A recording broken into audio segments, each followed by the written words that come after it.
इन मूर्खों ने ये भी नहीं मालूम कि संत कैसे होते हैं। वो बहुत सियाना बनकर अपने मन के अंदर अंदर ये विचार कर रहा है और सोचा है कि मैं अच्छा बेवकूफ सो, छोटी सी बात को सुनकर आंख मीच के 500 किलोमीटर यानी 150-200 मील चले आया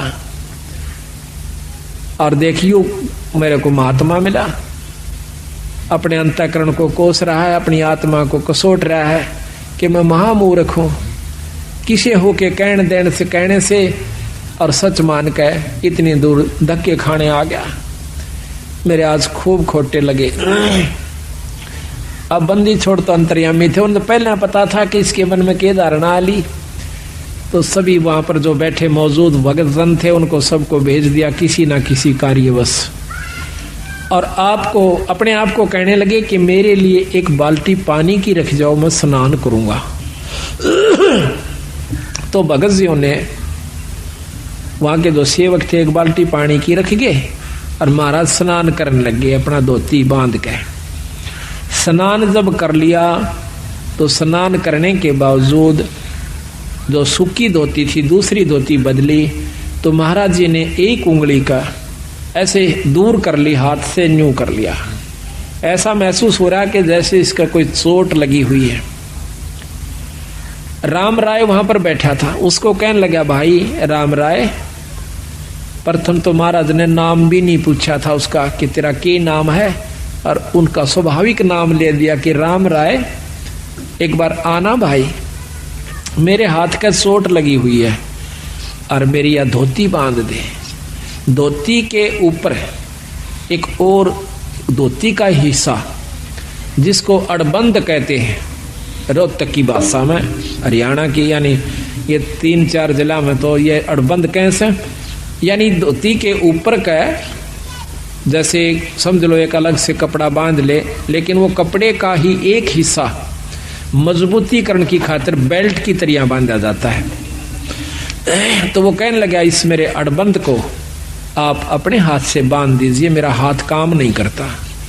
अब वो उठ करके और धोती का ऐसे कपड़ा बांध रहा है, तो वह धोती महाराज के शरीर के अंदर से निकल कर और उस धोती के हिस्से का गांठ लग जाती है। अब राम राय ने सोचा कदे तेरे धोखा लग गया हो, फट खोली दोबारा, और सतगुरु ने मुंह एक तरफ कर लिया कि जानू देख ही नहीं रहे हो। तो उसने फिर जल्दी से दोबारा फिर बांधा, फिर इसी प्रकार गांठ लगाने लगा। गांठ बंदी छोड़ गरीबदास जी के शरीर में आकर पार हो गया धोती, और धोती का गांठ लग गई। तीसरी बार फिर किया, तीसरी बार कर लिया। जो बंदी छोड़ कहते हैं राम राय, अरे मैं तो एक साधारण सा व्यक्ति हूं भाई, हम तो एक छोटे से जमींदार व्यक्ति हैं, और आप पे यह गांठ नहीं लागी रहे, की बात होगी। अब राम राय एकदम सहम जाता है, और को तेरे की ये तो पूर्ण परमात्मा है, ये तो सिद्ध पुरुष है, चरणों में गिर जाते हैं। न्यों का भगवान मुझे मालूम नहीं था, हे सतगुरु हम तो अज्ञानी जीव हैं, मेरे मन की जो धारणा कुछ और थी मालिक, आपने मेरा भ्रम दूर कर दिया। सतगुरु महाराज कहने लगे भाई एक ना भूला दो ना भूली, या भूली सब संसारी। ये सब संसार के उलझेड़ा से तेरा कसूर नहीं भाई। प्रथम तो हम राम नाम नहीं चाहते, राम नाम चाहते भी हैं तो भगत जी हम कुछ और ही धारणा बना रखी है। संत का होना कोई वेशभूषा से नहीं होता राम राय, संत कोई लाल कपड़े पहन लेने तो नहीं हो जाता, गढ़ में माला डालन मात्र से राम परमात्मा का की उपलब्धि उसको नहीं हो जाती, ना ही धोने पर बैठने से भगवान प्राप्ति होती है। परमात्मा की पाने के लिए एक साधारण सा तरीका है जो कि हम बताते हैं।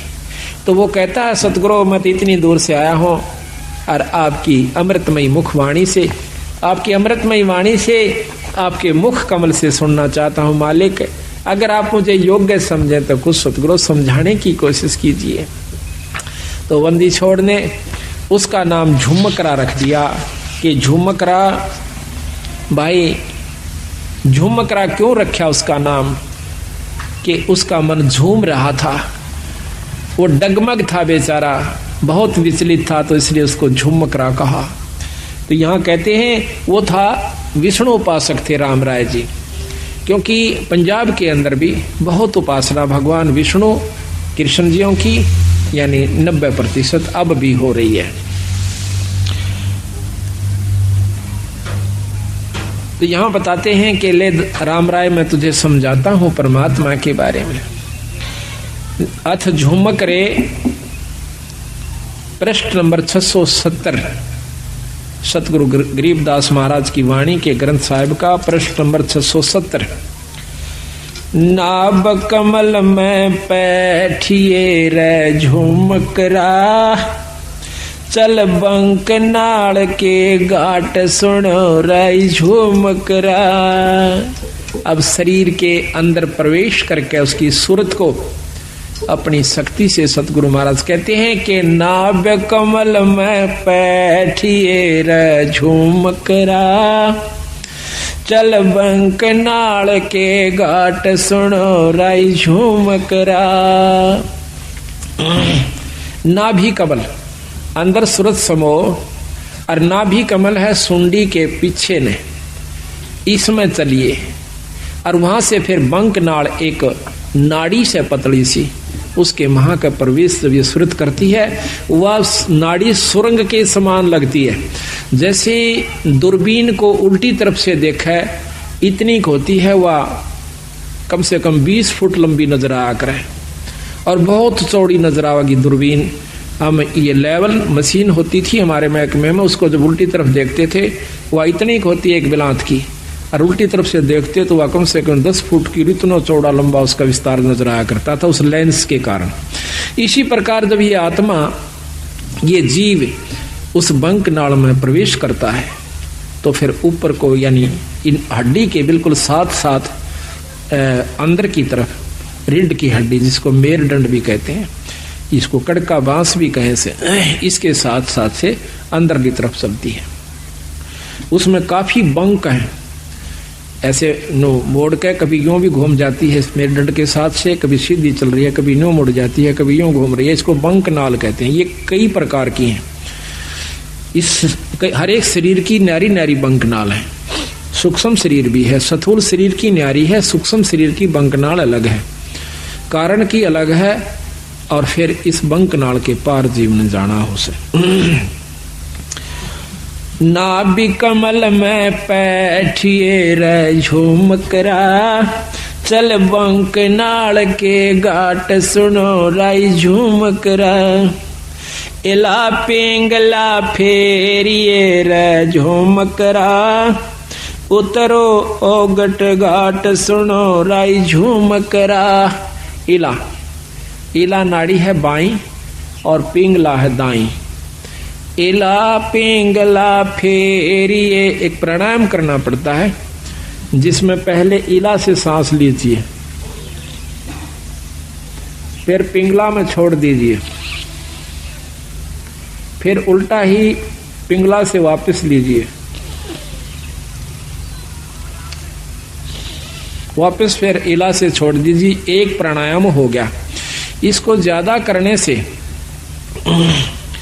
वो सुषुम्ना का यानी तीसरी जो नाड़ी है जहां से जैसे ये सांस गया फिर दूसरा वापस है, इनके बीच में एक और सुराख है, यानी ये नाक दोनों तरफ से जैसे अपना यहाँ पर बंद है, ये आगे जाकर के थोड़ा सा अंदर में घुस जाता है।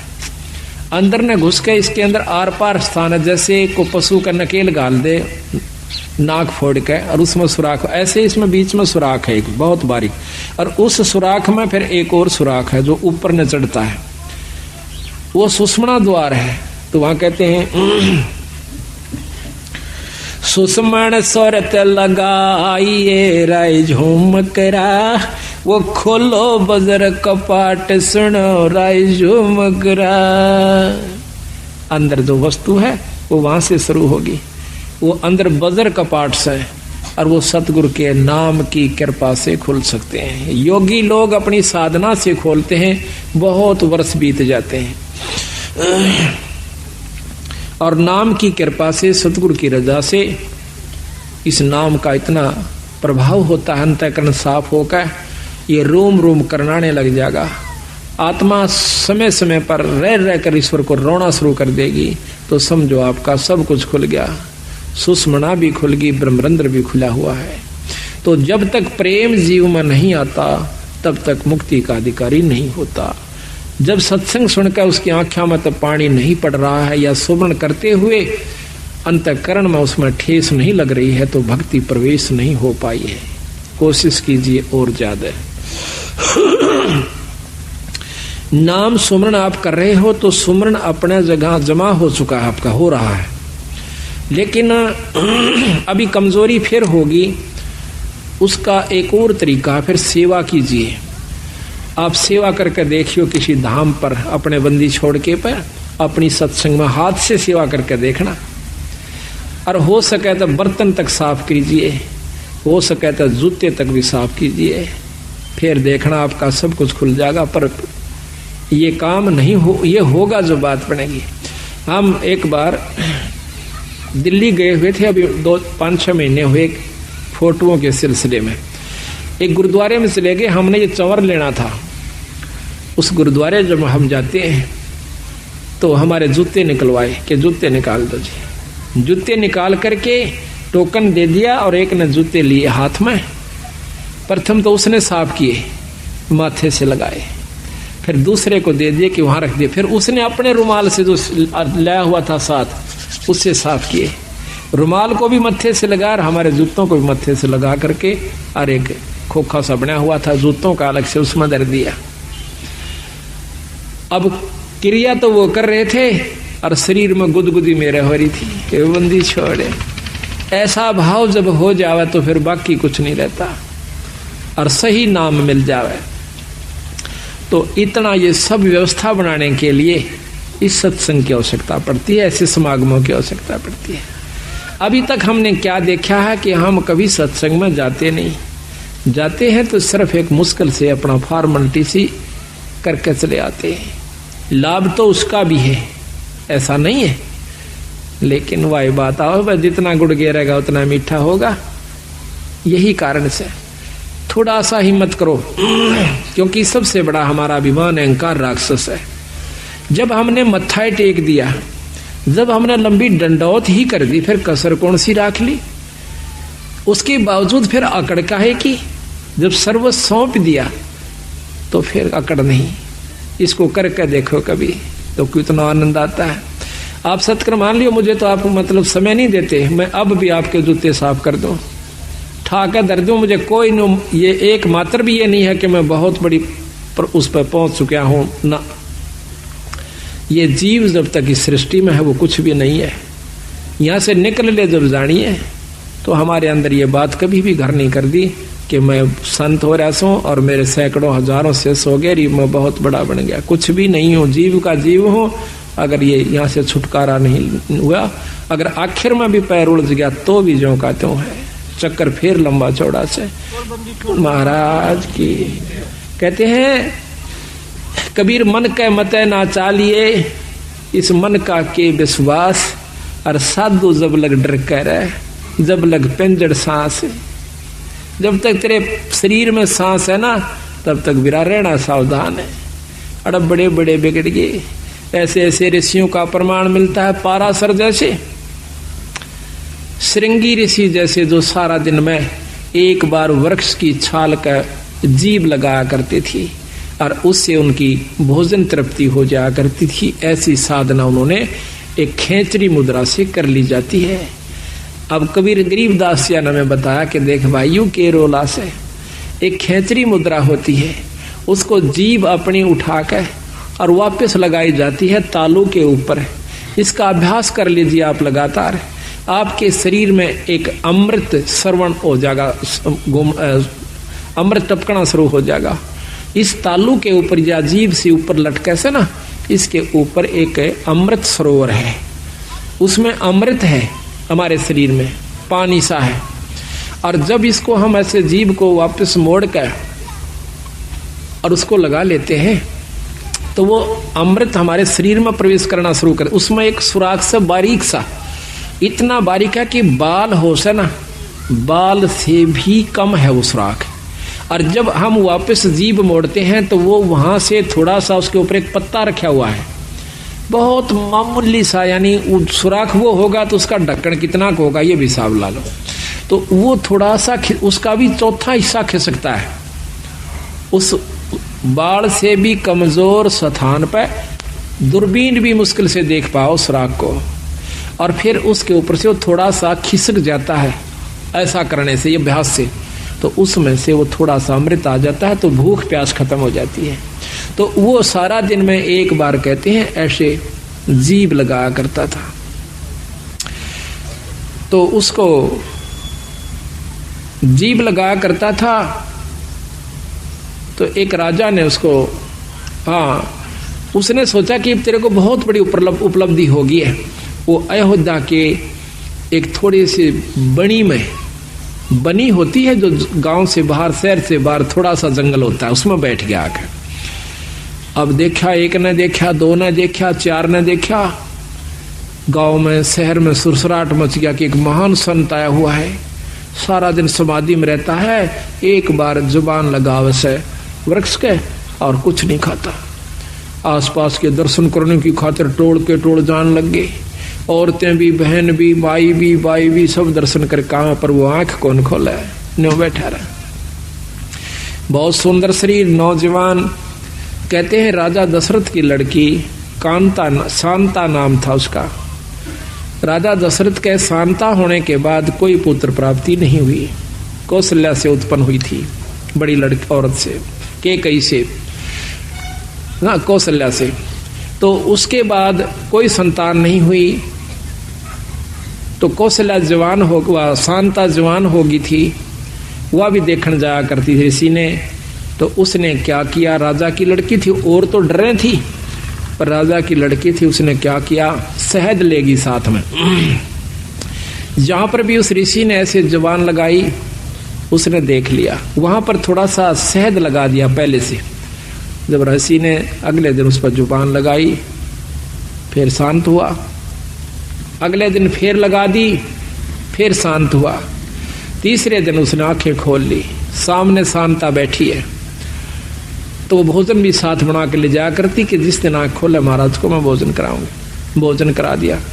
कहने का तात्पर्य यह है कि आखिर में श्रृंगी ऋषि और शांता का विवाह हो जाता है। राजा दशरथ विवाह से मना करता है कि मैं ब्राह्मण के घर में क्षत्रिय को नहीं, क्षत्रिय की लड़की का शादी नहीं कर सकता।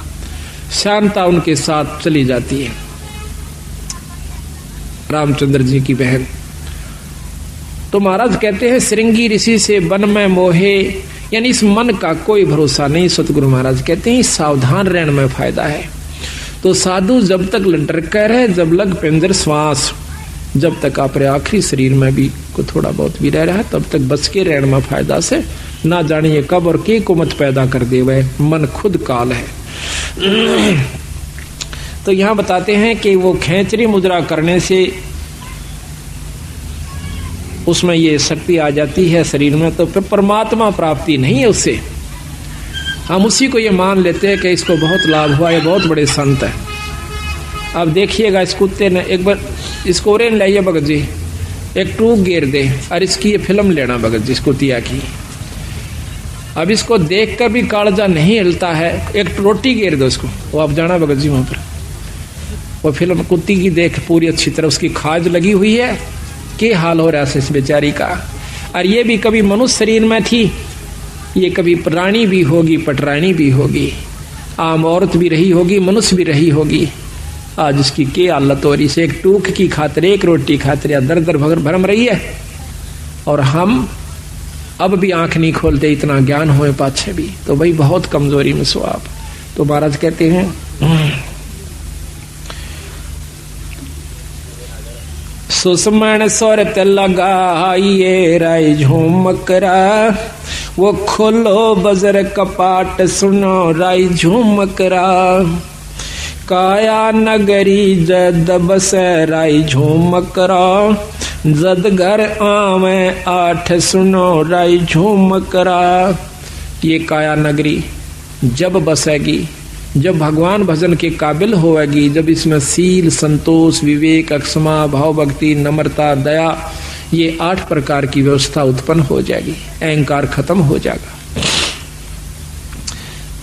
काया नगरी जद बसराई झूमकरा, जद घर आम 8 सुनो राई झूमकरा, 12 बांध लगाइए राई झूमकरा, नक सरवर पे ध्यान सुनो राई झूमकरा, शंख पदम उजियार है रे झूमकरा, जहाँ कोट कलास सिभान सुनो राई झूमकरा। फिर उस ईश्वरीय शक्ति का आप दर्शन कीजिए।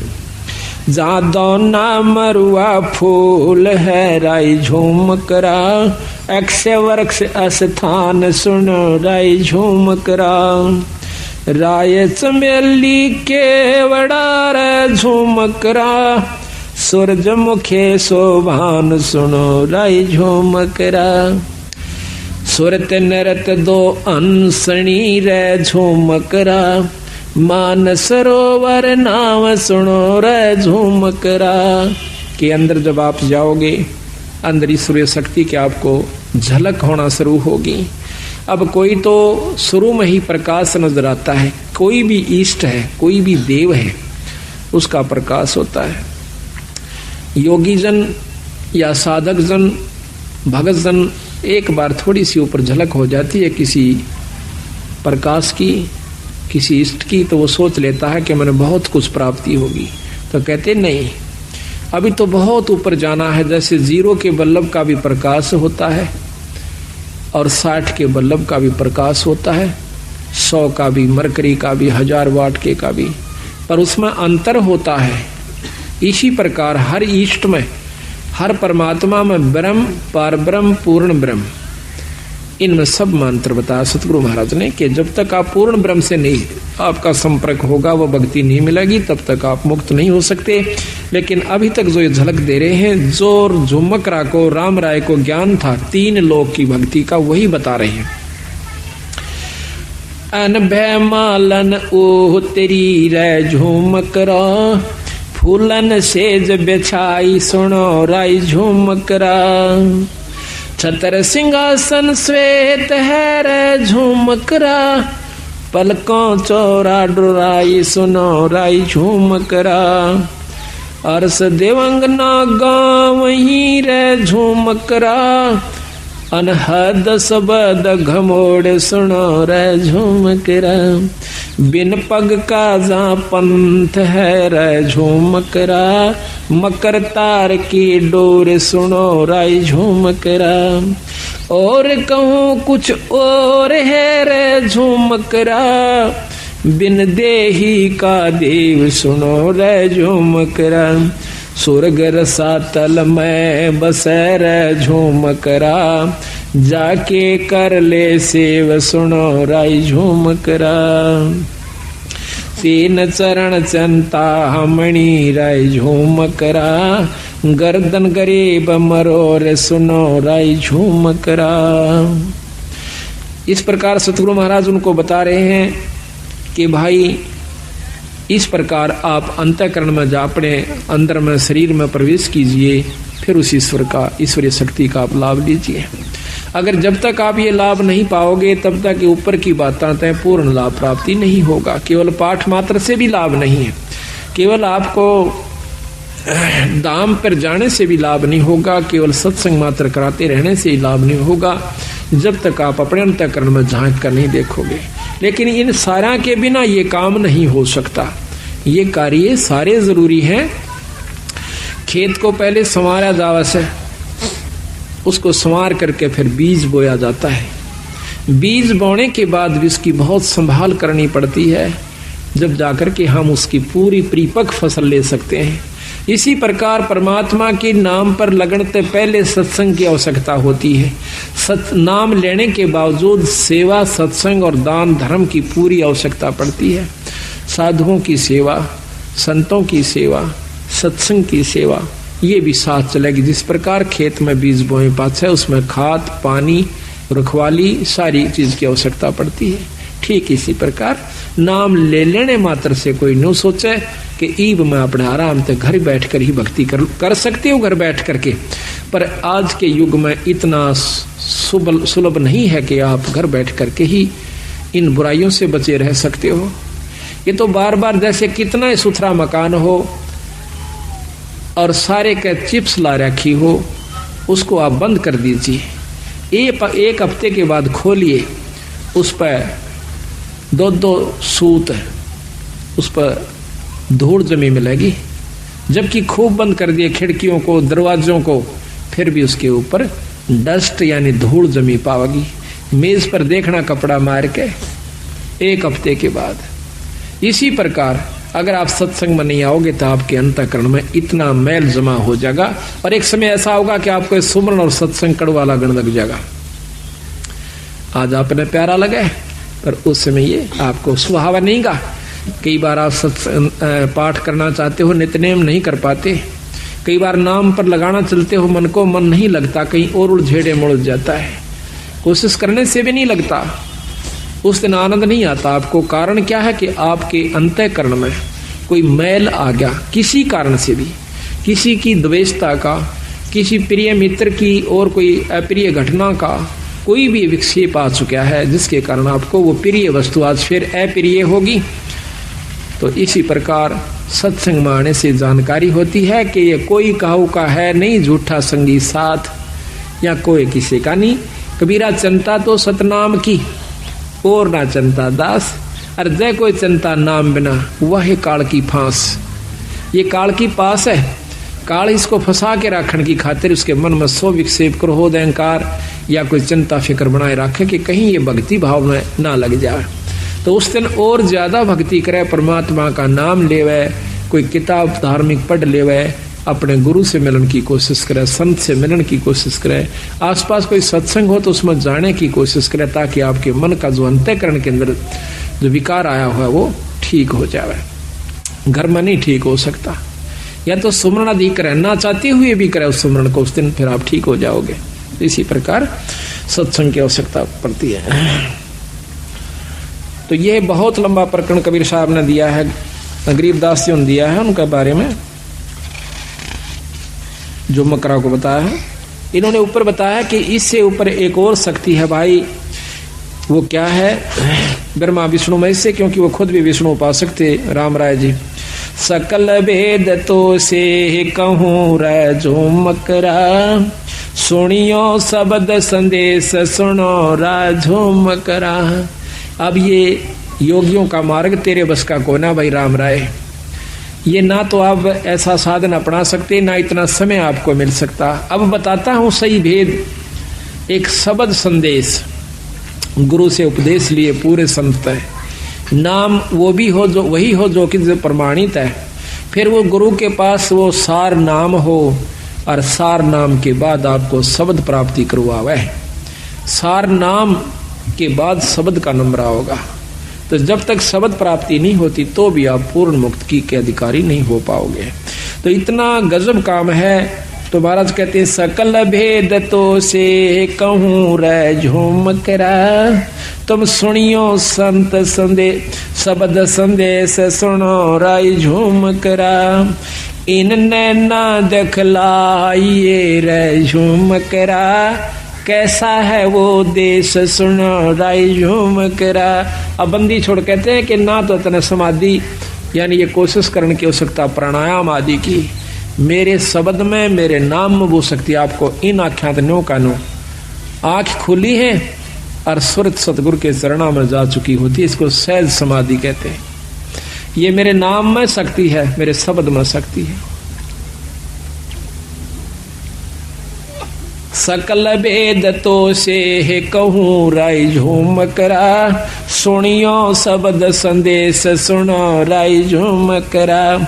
इन नैना दिखलाइए रे झूमकरा, कैसा है वो देश सुनो रे झूमकरा। पल नीचे पल ऊह परे रे झूमकरा, तामद नरक निहार सुनो राय झूमकरा। अजर नजर आवे नहीं रे झुमकरा, खेले अदर अदार सुनो राय झुमकरा।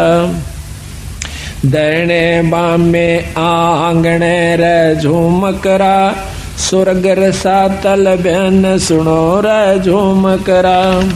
तेरे कुटी छाजे बैठ कर झुमकरा, वो देखो राम रतन सुनो राय झुमकरा। तिरकुटी छाजे, उस तिरकुटी का अंदर पहुंच के और फिर उस राम रतन को देखो, ईश्वरीय शक्ति को देखो।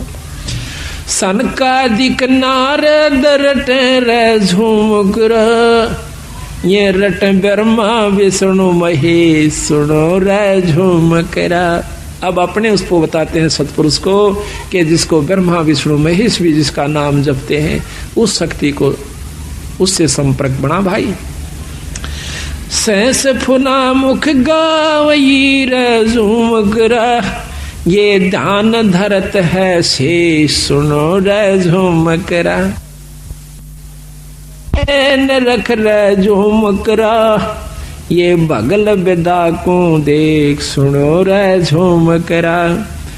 नैनो ही में नैन रख रहे झुमकरा, नैनो में अपने सुरत के नैन को अंदर जो अंतःकरण के नैन से मिला।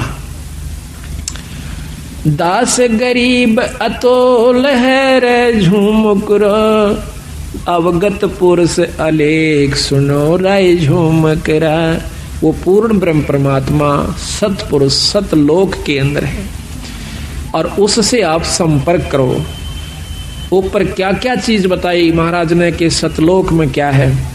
अदर सरोवर अदर हंस रे झुमकरा, अदर नदी परवाह सुनो रे झुमकरा। अदर नान स्नान है रे झुमकरा, अदर मछ मन राह सुनो राय झुमकरा।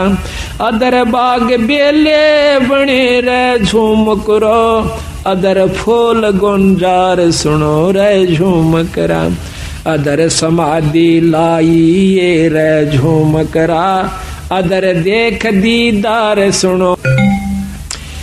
और ऊपर समाधि लाइए तो आपको क्या क्या चीज दिखाई देंगे। अधर राग रंग होते है रे झुमकरा, अधर रास बेलास सुनो राय झुमकरा। अधर सरा साहेब धनी रे झुमकरा, अधर चौर खैवास सुनो रे झुमकरा। अधर नगर अवगत बस रे झुमकरा, अदर वृक्ष विस्तार सुनो रे झुमकरा। अदर सुराही फिरत है रे झुमकरा, अदर होवे जोनार सुनो रे झुमकरा। अदर पाक प्याले फिरे रे झुमकरा, अदर बसे मतवार सुनो रे झुमकरा। अदर बीज भूमि अदर रे झुमकरा, अदर तमाम जुहार सुनो राय झुमकरा। अदर गलीचे बेच रहे रे झुमकरा, अदर मुजरा हो सुनो राय झुमकरा। दास गरीब अधर बसो रे झुमकरा, अदर सुरत पेरो सुनो राय झुमकरा। कहते हैं उस परमात्मा को ध्यान से देखिए और ऊपर सुरत पिरो जैसे सुई में धागा पोया करें। कितनी सावधानी से उसको करना पड़ता है। तो इस प्रकार सुरत को महाराज कहते हैं ऊपर पिरो। तो जब उस राम राय की बहुत लंबा प्रकरण से आध पौन घंटे का मार्ग बहुत न्यारे न्यारे विस्तार से सतगुरु महाराज ने इसमें दे रखा है। हर चीज के हर पहलू के ऊपर उसको बताया। फिर वो प्रश्न करता है कि महाराज कि हमने तो ब्रह्मा विष्णु महेश इन्हीं शक्तियों की जानकारी थी, लेकिन महाराज आपने तो बहुत कुछ बताया है, इसके बारे में हमें ज्ञान नहीं। तो क्या कहते हैं, भाई पूरब देश हमारे है रे झुमकरा, कोई न जाने भेव सुनो राय झुमकरा। गगन मंडल में रहत है रे झूमकरा, बिन देही का देव सुनो रे झूमकरा। अनहद जंग बजा वहीं रे झूमकरा, है जंदा जगदीश सुनो रे झूमकरा। सिर पर सायब सत्य है रे झूमकरा, आया बिस्वे बीस सुनो रे झूमकरा। इस प्रकार महाराज ने बताया है कि वो परमात्मा सतपुरुष उस सतलोक में रहता है जिसके पढ़ने से जीव की, जिसको पाने से जीव की पूर्ण मुक्ति होती है। फिर उसने पूछा है राम राय ने कि महाराज भगवान विष्णु और भगवान शंकर, ब्रह्मा जी, माता जी, ये भी परम शक्तियां हैं। उन्होंने बताया कि हाँ शक्तियां हैं, पर भाई ये तीन लोक की परम शक्तियां हैं, ये तीन लोक के मालिक हैं, तीन लोक के अंदर ये पूर्ण समर्थ है। पर तीन लोक की जो व्यवस्था है इस ब्रह्मांड की वो सुन लीजिए। अपने किए हुए कर्म का जीव भोग भोगता ही रहेगा, जन्म मरण भी होता रहेगा, आपकी मुक्ति नहीं हो सकती।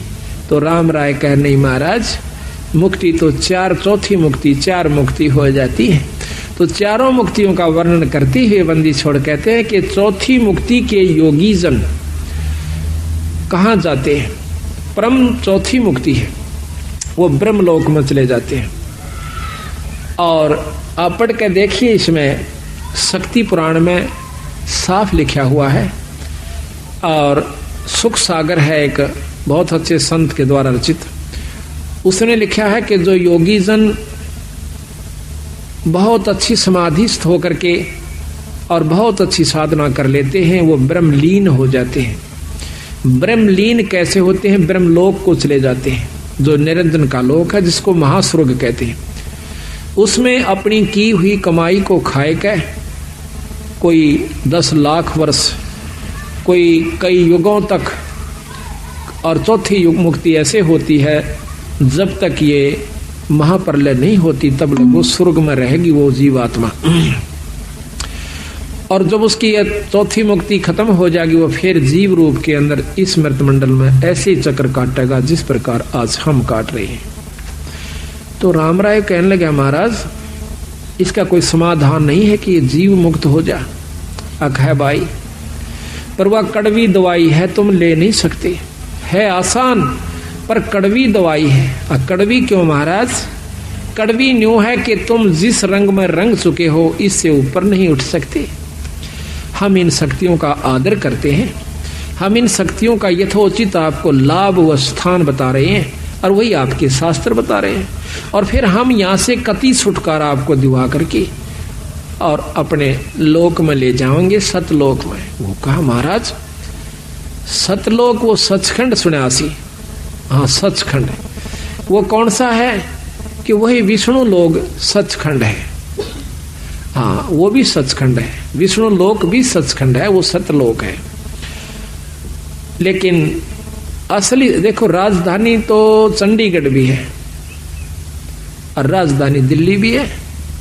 तुमने राजधानी शब्द सुना है पर उसकी जानकारी को ना, कि राजधानी चंडीगढ़ में किस शक्ति की स्थान वास है और दिल्ली के अंदर किस शक्ति का वास है, यही मैं बताना चाहूँ सो आपने कि विष्णु लोक भी सतलोक है बीरा, पर सतलोक एक और भी है जिसके सबके ऊपर जिस शक्ति का पूर्ण रूप से वास है। क्या है वो? पूर्ण ब्रह्म परमात्मा, उसके ऊपर कोई शक्ति नहीं है। तो उसके बारे में एक शब्द आपको सुनाते हैं। निर्विकार निर्भय तो ही और सकल भय माने जी साधो, और सकल भय मान सब पे तेरी साहिबी, सब पे तेरी साहिबी, तुझ पर साहिब ना। निर्विकार निर्भय, निर्विकार निर्भय तू ही और सकल बैमान, ये जी साधो और सकल बैमान। सब पे तेरी साहबी, सब पे तेरी साहबी, तुझ पर साहब ना निर्विकार निर्भय। संध्या सुमरण आरती भजन भरोसे दास, ये जी साधो भजन भरोसे दास। मनसा वाचा कर्मणा, मनसा वाचा कर्मणा, जब लग घट में सांस, निर्विकार निर्भय, निर्विकार निर्भय तू ही और सकल बैमान, ये जी साधो और सकल बैमान।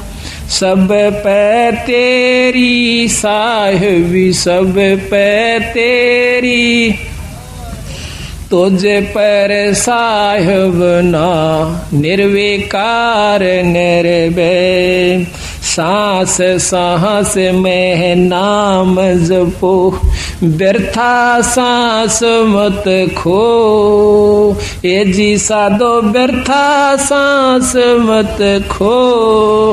बेरा ना इस सांस का, बेरा ना इस सांस का, आवण ओक न हो, निर्विकार निर्भय, निर्विकार निर्भय तू ही और सकल बैमान, ये जी साधो और सकल बैमान। सब पे तेरी साहबी, सब पे तेरी साहबी, तुझ पर साहब ना निर्विकार निर्भय। सांसों की करो सुमरणी, करो अजप का जाप, ये जी साधो जपो अजप जाप। परम तत्व का ध्यान धरो, तुम परम तत्व का ध्यान धरो, वो सो हम आपो आप, निर्विकार निर्भय, निर्विकार निर्भय तू ही और सकल बैमान, ये जी साधो और सकल बैमान। सब पे तेरी साहिबी, सब पे तेरी साहिबी, पर तुझ पर साहिब ना निर्विकार निर्भय। सो हम पोरा पवन में बांधा मेरे सुमेर, हे जी साधो बांधा मेरे सुमेर। बरम गांठ हृदय परमत, बरम गांठ हृदय धरो, ब्रह्म गांठ हृदय धरो। इस विद्यमाला फिर निर्विकार निर्भय। माला है निज सांस की, फेरेंगे निज दास, ये जी साधो फेरेंगे निज दास। 84 बर में नहीं, 84 बर में नहीं, कटे कर्म की फांस। निर्विकार निर्भय, निर्विकार निर्भय तू ही और सकल बैमान, ये जी साधो और सकल बैमान।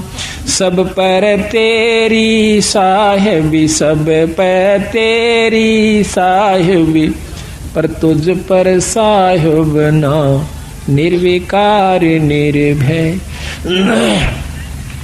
अंसा सतगुरु मोहे निवाजियो, दीजो अंबर बोदे, ए जी साधो दीजो अंबर बोदे, शीतल शब्द कबीर का, शीतल शब्द कबीर का, यू हंसा करे कैलोल, निर्विकार निर्भय।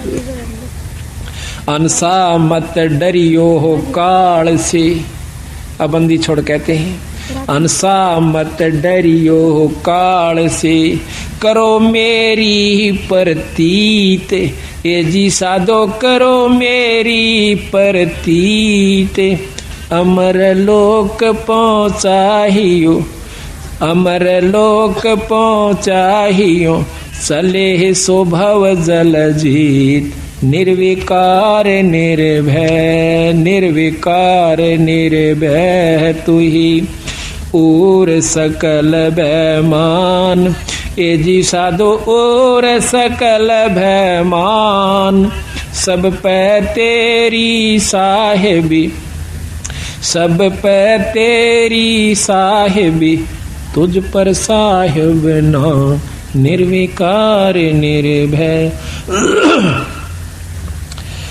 भवजल में बहु काग हैं, कोए कोए हंस हमार, ए जी साधो कोए कोए हंस हमारे, कह कबीरा धर्मदास से, कह कबीरा धर्मदास से, उनका खेवा उतारूं पार, निर्विकार निर्भय, निर्विकार निर्भय है तू ही और सकल भयमान, हे जी साधो और सकल भयमान, शब पर तेरी साहिबी, शब पे तेरी साहिबी, पर तुझ पर साहिब ना, निर्विकार निर्भय।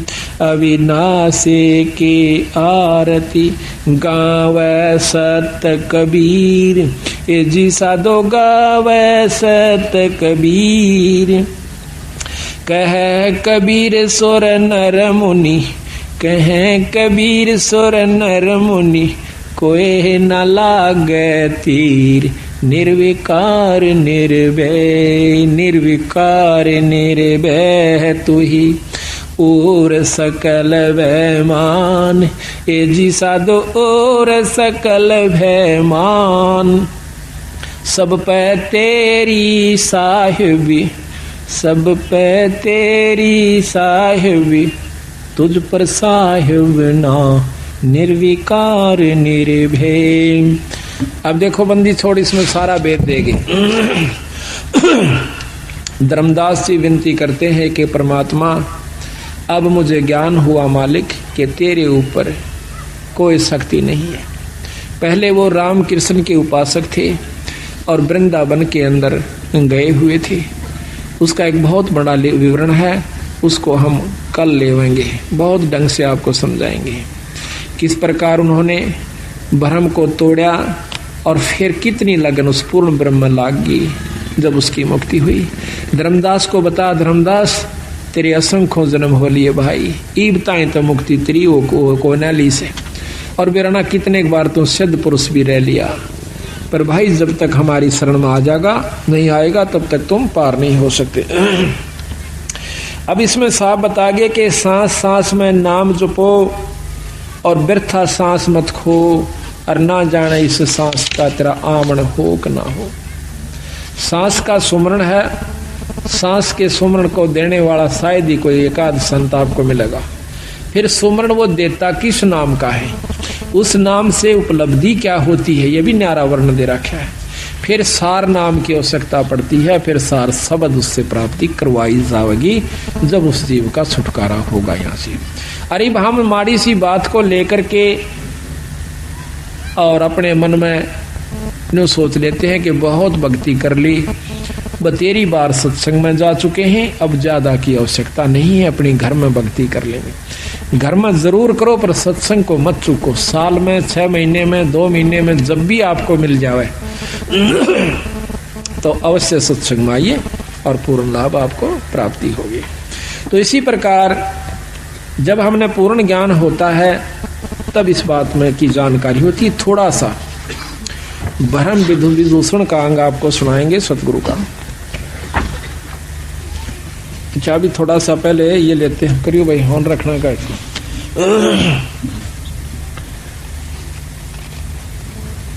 आदि पुराण आपको सुनाते हैं, कुछ अंश का, सारा तो नहीं सुना सकते क्योंकि उसका थोड़ा थोड़ा आपको भेद दिया जाएगा।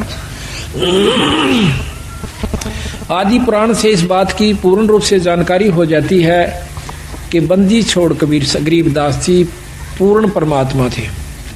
उन्होंने आज से लाखों वर्ष पहले की रामायण को लिख दिया। सतयुग के अंदर जो व्याख्या हुई है, जो जो संत हुए उनके पूरा प्रमाण उन्होंने हमें दिया। और गीता जी को लिखा, 18 पुराणों का समावेश अपने वाणी के अंदर कर दिया। और इस वाणी के पाठ मात्र से कितना लाभ हो जाता है इसका आपको पूर्ण लाभ हो ज्ञान होगा। बंदी छोड़ महाराज ने भगवान शिव जी की बहुत महत्व गाया हुआ है। अब महत्व गाने का तात्पर्य यह है कि जितना शंकर भगवान हमें लाभ दे सकते हैं उन्होंने इसमें वर्णन कर दिया कि आप ये काम कर सकते हो। जैसे नवाब राज्य के अंदर नवाब होता है, नवाब के बारे में भी पूरी जानकारी संविधान में लिख दी जाती है। जैसे मुख्यमंत्री के बारे में, आजकल मुख्यमंत्री हो गए तो मुख्यमंत्री के बारे में पूरी जानकारी दी जाती है। इतिहास अपने कानून के अंदर के इसमें कितनी शक्ति है, ये क्या कार्य कर सकता है और कितनी इसको पावर्स होती हैं।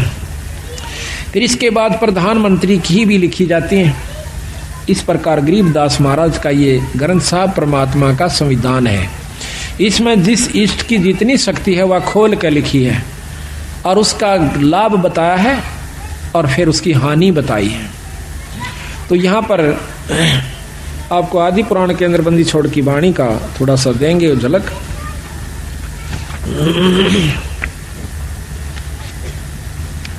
अब थोड़ा सा रामायण का झलक आपको सतगुरु की वाणी के अंदर। रामचंद्र और लक्ष्मण आए, भरत शत्रुघ्न पृथ्वी पर धाये। जाके नाम से लातर जाई, जाकी नारे हरी रे बाई। कि जिनके नाम से पत्थर तिर गया और उसकी पत्नी को उठा लिया गया। जाक जिनके नाम से लातर जाई, जाकी नारे हरी रे बाई। जाके हनुमान अधिकारी, पवन पुत्र बलवंत बहुबारी। जाके अंगद और सुग्री माँ, साज चढ़े दल बादल खीमा। जाके जामवंत बलवंता, रिच और बंदर चढ़े अनंता। जाके नल और नील संगाती, सरवर बांध लिए बहु हाथी। जा दिन अंगद सला फेराई, रावण दूत सभी थे भाई। जिस दिन अंगद ने अपने पैर रख दिया उस दिन नौका है वो रावण के निरे दूत थे। शिला के ऊपर पत्थर पैर रख दिया कि मेरे पैर न घुमा दो, तुम ज्यादा योद्धा हो। तो कहते हैं कि रावण के वो सभी दूत वहां पर थे, उनसे अंगद का पैर नहीं हिला। एक दूत टरा नहीं टारा, रावण गर्भ की आसो हारा। अब गर्भ के ऊपर फेर ले आए सतगुरु कि रावण ने अभिमान कराया था अपने बेटे और पोतों का, एक से एक बलशाली भाइयों का और सर्व सोने की लंका का। तो कहते हैं उसने गर्भ किया सो हारा। एक दूत टरा नहीं टारा, रावण गर्भ किया सो हारा। जाक पौनी हनुमंत बंका, सो तो कूदा लंक बिलंका। जिन 9 लाख बाग उपारा, सो तो डारे दिया मझधारा। 9 लाख बाग को पाड़ के और जंग उसमें समुद्र में फेंक दिया सारे को। ये प्रकरण उस समय का है जब हनुमान जी भगवान राम की अंगूठी को, मुद्रिका को लेकर के और सीता की खोज में जाते हैं, तो वहां पर उन्होंने सुराख मिला कि रावण उठा ले गया है शायद, तो उसके अंदर कूद जाते हैं, समुद्र पार कर जाते हैं हनुमान जी। तो सीता एक वृक्ष के नीचे बहुत मायूस हुई बैठी थी। अब वो जाकर देखा कि माता तो यहां पर बैठी हुई है। उसने ऊपर से उसी वृक्ष पर छोटा सा रूप बनाकर हनुमान जी बैठ जाते हैं, ऊपर से मुद्रिका डाल देते हैं सीता माता की गोदी में, झोली में। एकदम उस मुद्रिका को देखकर सीता सहम जाती है कि पहले तो दुख पहाड़ से भारा था और ये दुख और भारी हो गया। ऊपर देखे एक बंदर बैठा हुआ। अब एकदम भयभीत हो जाती है, घबरा जाती है कि आज पहाड़ का दुख का पहाड़ टूट चुका है कि इस बंदर ने मेरे पति को खा लिया और यह अंगूठी इसका हाथ लागी, इसको लिए फिर था, आज इसने मेरी झोली में घेर दी या मेरे ऊपर पड़ गई। हे विधाता, ये तेरा कैसा लेख है? यूं कह के पूछती है कि हे बंदर, तो ये अंगूठी लाया कहां से? एक बार जल्दी सी बता। अंतःकरण की बात को जान कर हनुमान जी नीचे आ जाता है ने बोला, माँ मैं भगवान राम का दूत हनुमान हूँ और मैं आपकी खोज के लिए आया हूँ, चिंता ना करें। हमें मालूम नहीं था कि किसने आपको उठाया है, आज हमें जानकारी होगी है और ईब में जाकर भगवान को बताऊंगा, आपको छुटवा ले जाएंगे। तो वो कहने लगा, माँ मैंने भूख लगी है, अगबाई नो करिए, कोई नीचे पड़ा हो ना कोई फल है उसने खा लिए, भाई तोड़ के मत खाइए। देख मेरा कोई गुजारा नहीं से और ना मेरी यहाँ पर कुछ बूझ है, ना मैं तेरे अनपान करवा सकती भाई, मैं तो यहाँ मजबूर बैठी हूँ। तो जब उसने देखा कि देखो राक्षस ने हमारी माँ का क्या हाल कर रखा है, एकदम हनुमान जी का शरण उठी, कहते हैं सारे फल तोड़ गिरे, बगा दिए, तोड़ तोड़ कर खाए, इतने खाए बाकी फेंक दिए। कहते हैं रावण के जो बाग के रखवाले थे वह आकर हनुमान जी को मारने लगे, बांदर समझ के जुनसे का पूछ मारा, वो 3 चक्कर काटर गोली होले। सारे भाग भाग के अब रावण के पास आते हैं, वहां से फिर एक लंबा विस्तार से उसको भेज देते हैं। अंगद उसके रावण का पुत्र था जो मेघनाथ था, उससे फिर उस पर उसके फांस में आ जाते हैं, सिर्फ अपनी लीला दिखाने की खातिर। फिर उसको रावण के दरबार में ले जाते हैं, वहाँ भी काफ़ी लंबा प्रकरण है। आखिर में वहाँ भी उनको सब काबू नहीं आते हैं, उनकी पूंछ का जो है आग लगा दी जाती है, सारी लंका को जला करके, और फिर आखिर में कूद कर और फिर माँ सीता के पास आते हैं अपनी पूंछ बुझा कर। वानो बोली रे तने के चाड़ा कर दिया हनुमान, मेरा तो पहले 2 पायन जगह नहीं थी। अरे भाई मन तो जीर्ण नहीं देंगे, आइयो सो मत आइयो, इतना तो मन खत्म कर देंगे। अक नहीं माँ, इनमें इतनी हिम्मत नहीं है कि ये आपको कुछ कह दे, आप चिंता मत करो, मैं ईब आया। अरे यो गया और बहुत जल्दी आ रहे हम। तो वहां पर जब हनुमान जी वापस आते हैं तो रामचंद्र जी एक तरफ ले जाते हैं एकांत में हनुमान जी को। हनुमान जी ने कहा महाराज सीता माँ का पता लग गया, एक तरफ ले जाते हैं। अब रामचंद्र जी अपनी सूझबूझ का काम लेते हैं, पहले हनुमान से ये पूछ लूं कि कहीं वो रावण की तो नहीं हो चुकी है। अगर वो रावण की हो चुकी है फिर हम नहीं छुटवाएंगे, फिर क्यों खाम खा दुनिया के लाल मरवाए, क्यों फौज खत्म करी। अगर वो उसकी हो चुकी है तो हम नहीं लावांगे। तो एकांत में जाकर ने पूछा है, हनुमान जी आपने सीता के दर्शन किए महाराज? किए। हनुमान रामचंद्र जी पूछते, हनुमान जी कैसे वस्त्र पाए थे और आपको खाने के लिए राज दरबार में लेके गई थी, क्या वही मंगाया था? रावण के सेज पर वह जाती है कि नहीं जाती है? कैसा हार श्रृंगार कर रखा था? तो हनुमान जी कहते हैं भगवान, अब उसका थोड़ा सा वर्णन आपको सुनाते हैं। यानी एक एक बात इतनी मार्मिक ढंग से गरीबदास ने लिख रखी, शायद तुलसी शायद भी नहीं लिख पाए होंगे। यहां पर रामचंद्र जी प्रश्न करते हैं, हनुमान जी उत्तर देते हैं।